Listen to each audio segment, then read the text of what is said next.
नमस्कार आप सभी को। फिर हाजिर हूँ एक और नए प्रयोग की जानकारी के साथ। आज को जो मैं प्रयोग आपको दे रहा हूँ, इस प्रयोग को करने के बाद आपको मालूम पड़ जाएगा कि जो आपके पास मरीज़ आया है या आपके घर में कोई ऐसा मरीज़ है, उसके ऊपर बीमारी है, जिस्मानी बीमारी है कुदरती तौर पर, या किसी का जादू किया कराया है, या किसी प्रेत आत्मा ने छू रखा, या जिन जिन्नात है, क्या है उसका आपको सटीक मालूम पड़ जाएगा। इसमें कोई भी दो राय नहीं रहेगी। इस प्रयोग को मैंने अपनी ज़िंदगी में सबसे पहले इस्तेमाल किया था, जिसके द्वारा मैं भी जानकारी लेता था कि सामने वाले के ऊपर कौन सी शय है, उसके ऊपर क्या है।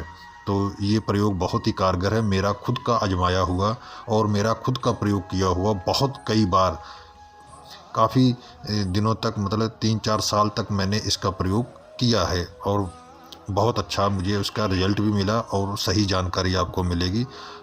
अगर आप इसको सही ढंग से मेरे बताए हुए तरीके से करेंगे तो आपको भी उतना ही इसका लाभ मिलेगा जितना कि मैंने इसका लाभ उठाया था। तो अब मैं दूसरे विधि से प्रयोग करता हूँ, लेकिन मैंने आज सोचा कि आपको भी पता लगना चाहिए कि आप जिसका इलाज कर रहे हैं आखिर में वो है क्या, उसके बारे में आपको भी जानकारी होनी चाहिए, तभी आप उसका इलाज सटीक तौर पे कर पाएंगे। तो इस प्रयोग को करना क्या है, आपको जिसका भी आपको जांचना है, जिसके बारे में आपको पता लगाना है कि उसके ऊपर क्या है, तो उनको अपने सामने खड़ा करिएगा और सफ़ेद रंग का धागा, जो सुई धागा होता है, वो वाला नई रील लाइएगा। हरे रंग की या सफ़ेद रंग की या काले रंग की, तीनों में से कोई भी ले सकते हैं। नई होनी चाहिए, उस धागे से पहले से कोई कपड़ा सिला ना होना चाहिए, नया आपको लेना है। और इत्र की, गुलाब के इत्र की एक शीशी लगेगी, वो आप अपने पास ज़रूर रखिएगा। आपको करना क्या है कि उनको सामने खड़ा कर लीजिएगा और एक धागे की नोक उनके जो पैर का अंगूठा है उनको बिल्कुल सीधा खड़ा कर दीजिएगा। गर्दन सीधी होनी चाहिए, बिल्कुल सीधा खड़ा। और एक धागे की जो नोक है वो उनके अंगूठे पर, पैर के अंगूठे पर रखनी है। और दूसरा जो है सिरा जो है नाप कर सीधा उनके जो है जहाँ पर बिंदी लगाती हैं औरतें, यहाँ तक आपको नापना है। चाहे वो आदमी हो, चाहे औरत हो, चाहे बच्चा हो, कोई भी। इस दोनों, जहाँ पर बिंदी और टीका लगाते हैं, बीच में जहाँ औरतें बिंदी लगाती हैं, यहाँ तक आपको नापना है। जब एक बार नाप लिया आपने इस धागे को सीधा, तो इसको 7 बार घुमा लीजिए, मतलब कि उतनी ही लंबाई में 7 तारें हो जानी चाहिए। ये आप देख लीजिएगा, उसी को आप घुमा लीजिए या 7 बार नाप लीजिए धागे को, तो उतना ही आपको मोड़कर 7 बार आपने कर लिया। अब 7 तारें हो गई उतनी लंबाई में, और उतने से 7 के बार में आपको तोड़ लेना है धागा। 7 बार हो गई। अब उसमें क्या करना है, आपको गुलाब का इत्र लगाना है। गुलाब के इत्र को अच्छी तरीके से लगा देना है, उसमें अपनी उंगली में लगाकर उस धागे को गुलाब का इत्र लगा देना है। और उसके बाद मरीज को अपने सामने बैठाइएगा।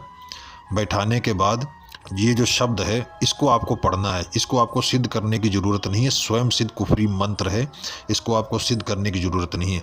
आपको इसको 21 बार पढ़ना। उसको धागे को लपेट कर, मतलब कि इस हिसाब से मोड़िएगा, कम करिएगा कि वो उलझे ना। जब आपको फिर दोबारा नापना हो तो आसानी से वो सीधा, उलझे बिना सीधा हो जाए। तो उस हिसाब से मोड़ कर उनके गर्दन पे या उनके सर के ऊपर रख दीजिएगा इत्र लगाने के बाद।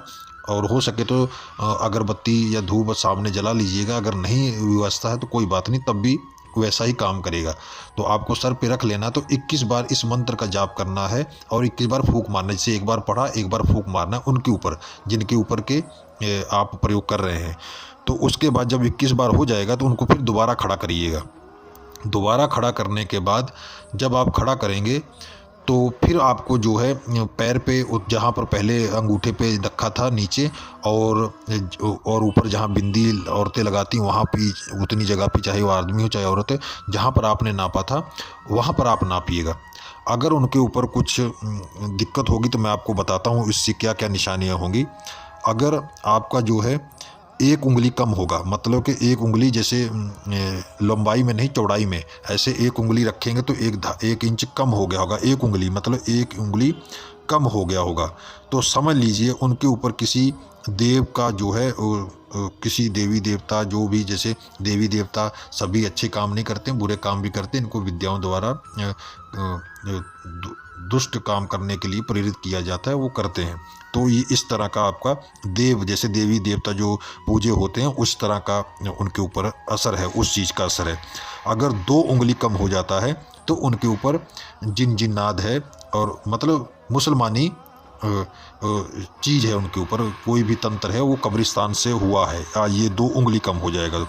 अगर 3 उंगली कम है तो समझ लीजिए तंत्र का, जैसे कहते हैं जादू टूना, तंत्र का प्रयोग हुआ। अगर 3 उंगली कम हो जाता है तो आपको ये समझ लेना कि उनके ऊपर तंत्र का, विद्या का और जादू का जो चौराहे के ऊपर कर दिया, जैसा किसी के नाम से किया गया है तो उसको दफना दिया जाता है, कब्रिस्तान में चौराहे पे रख दिया जाता है, या फ़ोटो के ऊपर किया जाता है, या उनके पैर की मिट्टी के लिए ऊपर किया जाता है, कपड़े के ऊपर किया जाता है, या बाल पर किया जाता है। तो इस तरह का जो प्रयोग है अगर किया गया है तो 3 उंगली कम होगा। ये आप अपने दिमाग में बैठा लीजिएगा और बार बार वीडियो देखकर आपको याद करना है कि कौन सी उंगली से कितनी उंगली कम करने पे क्या होता है। अगर 4 उंगली कम हो जाता है, अगर मान लीजिए 4 उंगली धागा कम हो जाता है तो समझ लीजिए आपको सूखे की बीमारी है। मतलब उनको भी किसी ऐसी आत्मा ने छुआ है कि तो जो उनके शरीर को सुखा रही है। मतलब उनके अलग टाइप का ये एक होता है, ये स्त्री जाति की जो आत्माएं होती हैं वो छुअन होता है उस तरह का। ये 4 उंगली अगर कम हो जाएगा तो ठीक है। तो ये तो हो गया कम होने का। अगर अब जहाँ से आपने नापा है, अब ये धागा अगर 1 उंगली बढ़ जाता है तो क्या इसका मतलब है? अब ये नीचे को नहीं आता, ये ऊपर को भी जाता है। दोनों के अलग अलग मतलब है। अब मैं आपको बताता हूँ, जब ये 1 उंगली ऊपर जाएगा तो समझ लीजिए कि ये जो है आसपास लोगों की नज़र उनके ऊपर लगी है, जो कि तांत्रिक विद्याओं को जानते हैं। उन्होंने अपनी नज़रों के द्वारा उनके ऊपर जो है बुरी नज़र से वो उस तंत्र का प्रयोग किया है। मतलब कि ये समझ लीजिए अरबी भाषा में इसको कहा जाता है कि नज़र आदमी की है, ऐसे मतलब ये दर्शाया जाता है। तो ये तंत्र का ही प्रयोग होता है। अगर 2 उंगली ज़्यादा बढ़ जाता है तो समझ लीजिए कि ये राह चलते में अगर जैसे कि कहीं जगह पर कोई प्रेत आत्माएं थी और वो छोड़ी नहीं गई, खुद से पकड़ लिया गया है। वो 1 से ज़्यादा हो सकती हैं, 1 से ज़्यादा हो सकती हैं। अगर 2 उंगली बढ़ जाता है तो समझ लीजिए कि 1 से ज़्यादा आत्माओं का वास है, उनके शरीर में आना जाना और उनको तंग करने का उनका काम चल रहा है।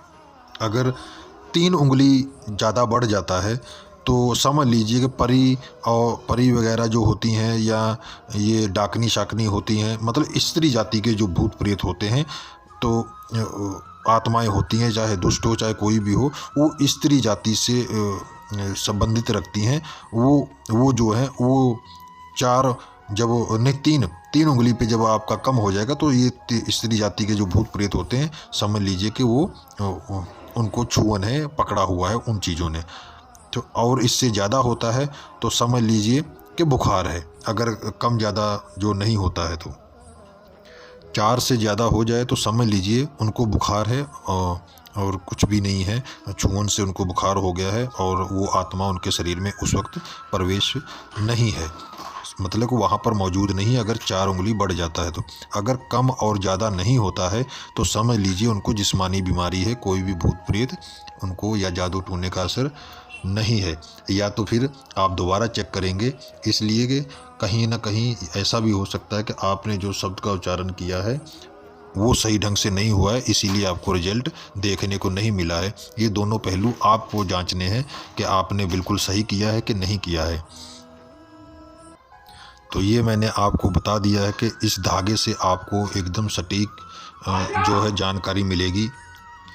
तो इसमें जो मोकिल चलते हैं वो बहुत ही निहायत ही अच्छे हैं, और आपको अपने आप को इस प्रयोग को करने से पहले एकदम साफ़ सुथरा रखना है। अपने कपड़ों पर भी इत्र लगा लीजिए और अपने आप को साफ़ सुथरा रखिए। तो हो सके इस शब्द का प्रयोग रोज़ 111 बार, आप 111 बार नहीं, सिर्फ 11 बार जपते रहेंगे तो ये जो इस शब्द में जो मोकिल चलते हैं तो वो हमेशा ही आपको बिना जांचे बिना नाप के भी आपको आपके मन में उस चीज़ को बता दिया करेंगे कि इसके ऊपर, सामने वाले के ऊपर क्या है। अगर रोज़ आप इसका जाप करते हैं तो इस तरह भी आपको ये जानकारी मिल जाएगी। ये तो मैंने आपको तरीका बता दिया, ये अब आपके ऊपर है, आप कितना भरोसा करते हैं और आप किस विश्वास के साथ इन शब्दों का प्रयोग करते हैं।